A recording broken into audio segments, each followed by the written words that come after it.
have been riding for a little while with the windows slightly cracked, with it being 76 degrees outside and the air conditioner off.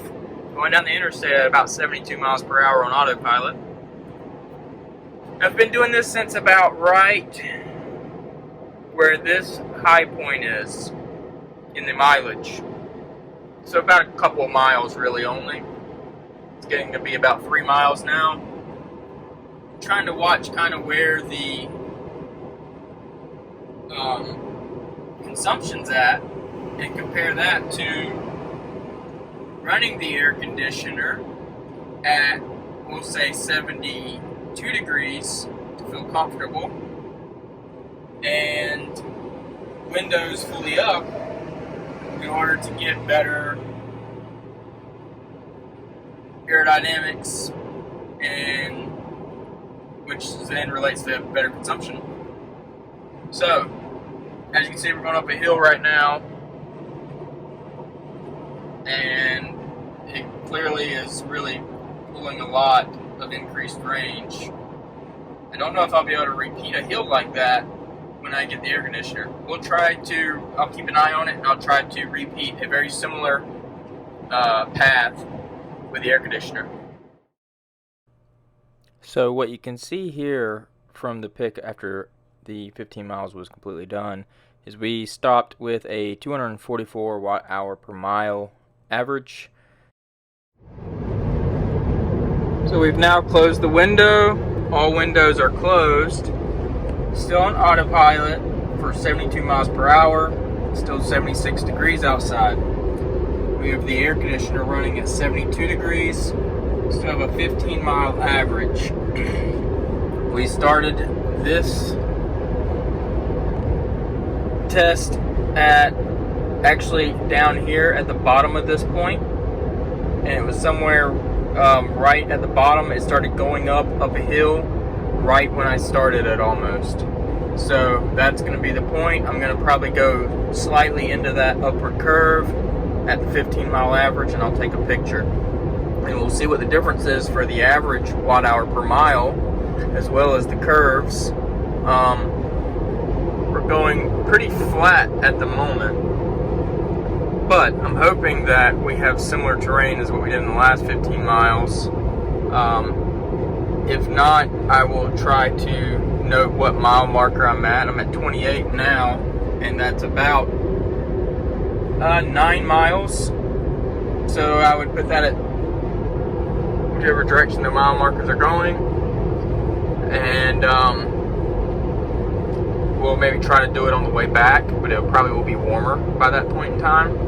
So we'll see if we can get a good test. If not, we'll redo this test.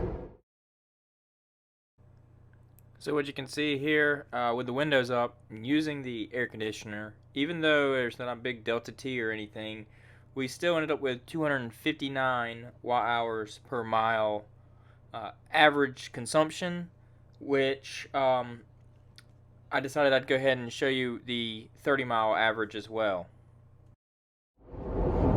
So I took the image of the air conditioner run a little bit ago, a few miles ago, and what you can see is it has dropped some since then. The average watt-hour per mile was at 258. It's now at 252. We're still running 15-mile average. It has jumped up to 77 degrees, and I've been pretty consistently at 72 degrees. I've been pretty consistently at 72 miles per hour, and what you're seeing is the watt hours is kind of honing in right around 257 probably. I am gonna take another picture at 30-mile average and see what it is with the air conditioner on. Hopefully it doesn't get too much hotter. It just went up to 78 degrees. That's 2 degrees more.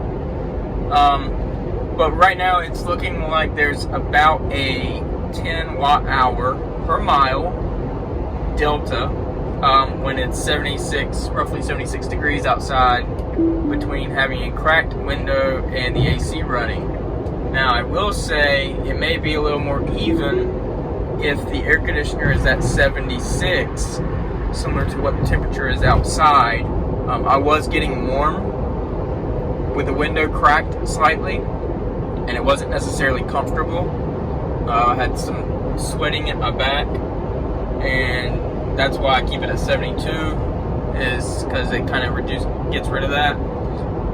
And so that may be also a big difference there. If I was to crank this up to 76 and do the 15 mile average, what would my watt hour per mile be? So here's after 30 miles, the average. Okay, so we have now gone the 30 miles with the AC on 72. Temperature is now 78 degrees still. And as you can see, we dropped down to 249 watt hours per mile. We did have some downhills, but now we're going uphill, and I just want to show the amount that this thing adjusts by just adding in this new average of going up the hill. It's quite a bit how much it changes. It really fluctuates about plus or minus, I would say it's around plus or minus 7 watt hours per mile when you go up and down the hills. And so you're going to have some standard deviation there available. I mean, obviously I can't pull the data to try to do those numbers and everything, but clearly does fluctuate. We're all the way up to 260, and we're just now starting to go back downhill, and it's slightly downhill, kind of level actually. I'll show you. Yeah, so still slightly more than what it was with the window cracked and it being 76 degrees outside, but it was not as comfortable. So I don't think the amount of watt hours per mile is necessarily worth it. You're talking roughly 10 watt hours per mile on average, I'm thinking, which that does add up quite a bit if you think about it. Over 200 miles, you know, it's quite a bit of watt hours, quite a bit of percentage of the battery pack being used.